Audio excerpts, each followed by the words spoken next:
Hello friends, आज हमारा दूसरा लेक्चर है जिसमें हम पहले चैप्टर का दूसरा टॉपिक शेषफल ज्ञात करना चालू करेंगे। तो चलिए जानते हैं पहले शेषफल होता क्या है।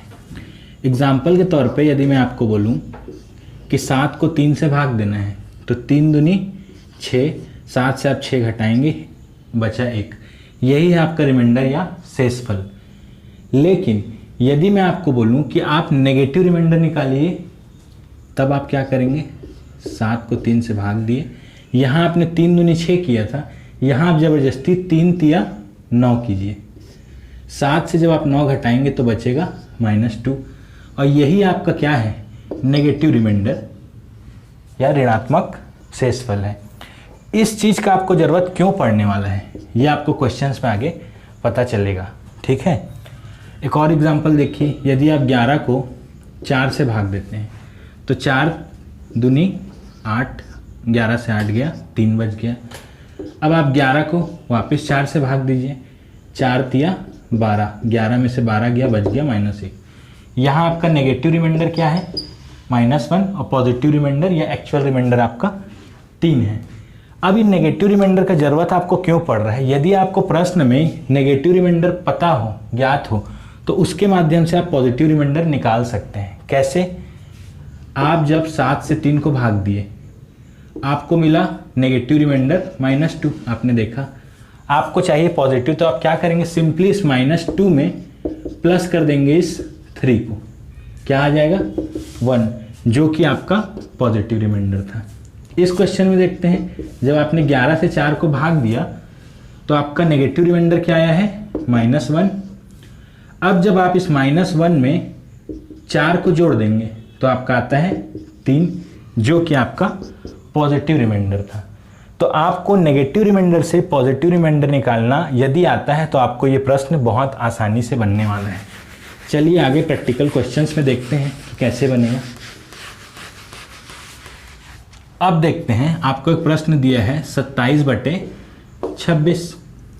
सिंपल सा है, 26 एकम 26, 1 बचा शेष, मतलब यही शेषफल है। अगर दिया हुआ है 26/27 कीजिए, तो इसके अब आपके 2 रिमाइंडर निकलेंगे। कैसे 2 रिमाइंडर निकलेंगे? इसका भी 2 रिमाइंडर निकलेगा, लेकिन ये कंसिडरेबल नहीं है, ये कंसिडरेबल है। आप करेंगे 26 को 27 से भाग, 27 शून्यम 0, बच गया 26। ये आपका हो गया पॉजिटिव रिमाइंडर। लेकिन अगर आप 26 है, इसको जबरदस्ती 27 एकम 27 लिखते हैं, 27 एकम 27, तो 26 से आपने 27 को घटाया, बच गया -1, जो आपने अभी अभी देखा। तो इसका रिमाइंडर हुआ -1। आपको यहाँ से -1 से पॉजिटिव रिमाइंडर निकालना, क्या करेंगे? -1 में सिंपली आप 27 को जोड़ेंगे, आ जाएगा 26, जो कि आपका पॉजिटिव रिमाइंडर है। तो ये हुआ नेगेटिव रिमाइंडर पॉजिटिव रिमाइंडर का यूज। अब क्वेश्चन में आपको ऐसे डायरेक्ट तो देने नहीं वाला है, क्वेश्चन में आपको क्या देने वाला है? पावर के माध्यम से। लेकिन पावर के माध्यम से जानने से पहले एक छोटा सा चीज़ जो आप सबको मेरे ख्याल से पता होगा कि यदि किसी ऋणात्मक संख्या का घात एक सम संख्या है, सम संख्या मतलब 28 ले लेते हैं, कोई भी सम संख्या, तो वो संख्या क्या होगी? पॉजिटिव होगी। ठीक है, लेकिन यदि किसी ऋणात्मक संख्या का घात जो है वो विषम संख्या हो, तो वो संख्या क्या आएगी? आपकी नेगेटिव या ऋणात्मक आएगी। ये चीज़ आप लोग को पता है? यदि पता है तो चलिए आगे बढ़ते हैं। अब क्वेश्चन में देखते हैं 36/37, इसका भाग दिया हुआ है आपको 120। यहाँ आप देखिए, आप 36 से आप 37 को भाग देते हैं, क्या होगा रिमाइंडर?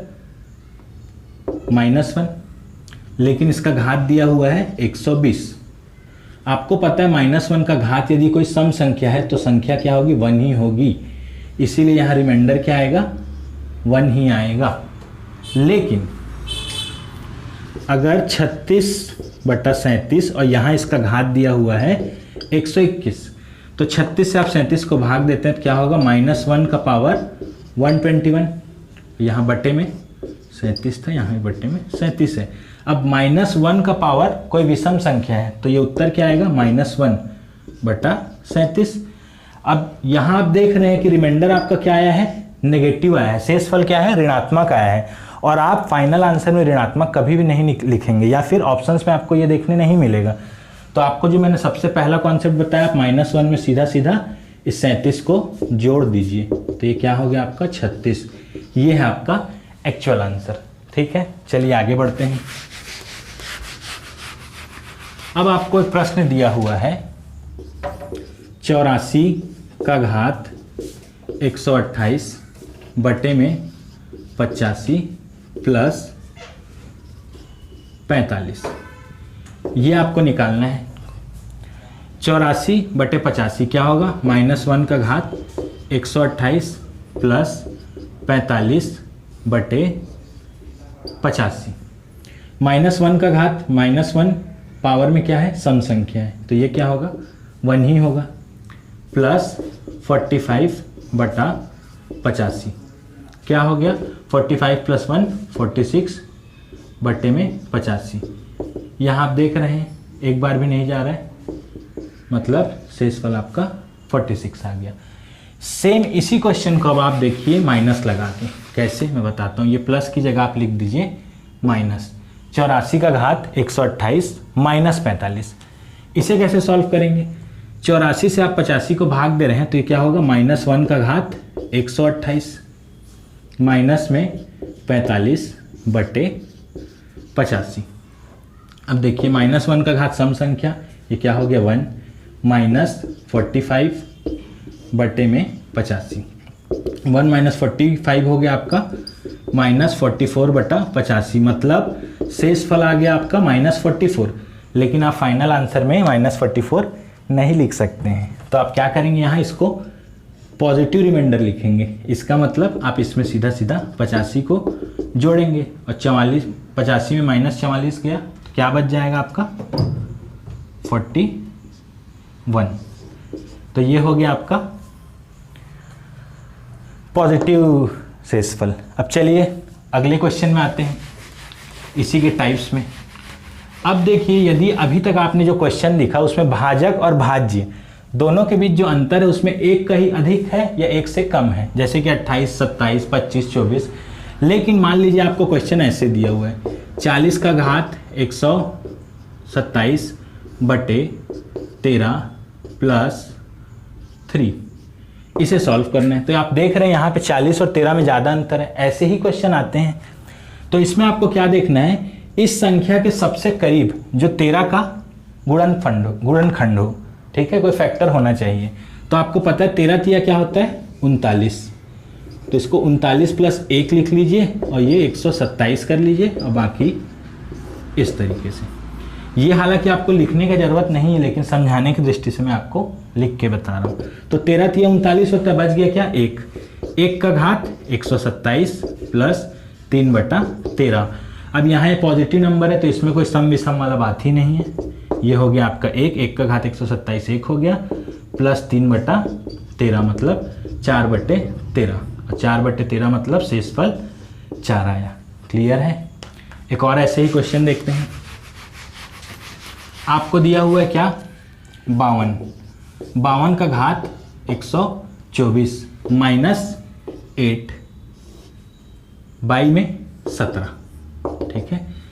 अब इसके निकटतम आप कोई ऐसा संख्या देखो जो 17 के पहाड़ा में आता हो। तो आपको पता है 17 तिया 51, तो आप इसको क्या करेंगे 51 प्लस 1 का घात 124 माइनस 8 बटा 17। 17 से 51 डायरेक्ट भाग चला गया, 1 बच गया। 1 का घात 124 माइनस 8 बटे 17। पॉजिटिव संख्या के घात में कुछ भी रहे वो क्या होगा 1 माइनस 8 बटा 17। 1 माइनस 8 क्या हो गया -7 बटा 17, मतलब रिमाइंडर आपका आया -7। अब आप किसी भी रिमाइंडर को नेगेटिव के रूप में फाइनल आंसर में नहीं लिखेंगे, तो क्या करेंगे यहाँ -7 प्लस 17 करेंगे, मतलब 10 आ गया आपका पॉजिटिव रिमाइंडर। ठीक है, चलिए एक और क्वेश्चन देखते हैं। चलिए 44 का घात 182 प्लस 35 बटे में 45। अब देखिए 44 बटे 45 करेंगे, कितना आएगा शेषफल -1 का घात 182 प्लस 35 बटा 45। -1 इसका पावर दिया हुआ है सम संख्या, इसका मतलब ये क्या होगा +1 + 35/45, क्या है ये 36/45। शेषफल आ गया आपका 36। देखिए 44 का घात 132 + 25/45, ये क्वेश्चन है आपका। तो देखिए 44/45 आपने किया, शेषफल क्या आया -1 का घात 132 + 25/45। अब क्योंकि ये नेगेटिव नंबर है तो इसका पावर सम संख्या दिया है, ये क्या आएगा 1 आएगा + 25/45, 25 + 1 26, 26/45। शेषफल क्या आ गया आपका 26। अब देखिए जरूरी नहीं कि आप पॉजिटिव शेषफल ही एग्जाम हॉल में लेके आए, हो सकता है आपका दिमाग चले कि मैं नेगेटिव में लिख सकता हूँ, तो उसके लिए आप क्या करेंगे लिख के मैं बताता हूँ। 26/45, 45 से कम आपने किया 45, अब 45 से 26 गया, कितना बचेगा 19, लेकिन माइनस, तो आप या लिख सकते हो उसको या -19 शेषफल है। अगर आप डायरेक्ट -19 शेषफल लिखते हैं तो इसके लिए आपको क्या करना पड़ेगा -19 + 45 मतलब 26 आएगा शेषफल। ठीक है, अब चलिए दूसरे क्वेश्चन में चलते हैं। चलिए अगला क्वेश्चन देखते हैं। दिया हुआ है आपको 2 का घात 16 + 3 बटे में आपको दिया हुआ है 8। अब देखिए यहाँ आपका 2 का घात 16 दिया है, तो आपको पता है 2 × 2 क्या होता है 4, दूनी 8, दूनी 16, ये होता है आपका 16, मतलब 2 का घात 4 होता है 16। तो आप इसको 2 के घात 4 के टर्म्स में लिखने का कोशिश किए, कैसे लिख सकते हैं ये चीज़ आपको पता होना चाहिए कि x का पावर m उसका पावर n क्या होता है x का पावर m × n, ये बेसिक सा चीज़ है। तो इसके माध्यम से आप क्या लिख सकते हो 2 का घात 4 और उसका पूरे का घात 4, तो 4 चौक हो गया आपका 16 + 3/8। अब 2 के घात 4 को आप क्या लिख सकते हो 16 का घात 4 + 3/8। अब आप देख रहे हो कि 8 दूनी क्या होता है 16, पूरा पूरा कट जा रहा है, इसका मतलब इस भाग का शेषफल 0 आएगा, और क्या होगा 0 + 3/8, यहाँ से आपका शेषफल क्या आएगा 3, 0 प्लस यहाँ से शेषफल 3 आया, तो आपका आंसर हो गया 3। अब एक और क्वेश्चन देखते हैं। चलिए अगला क्वेश्चन देखते हैं। आपको दिया हुआ है 87 का घात 16 + 3/17। अब देखिए 17 पंजे आपको पता है कितना होता है 85, तो ये 85 + 2 का घात 16 + 3/17।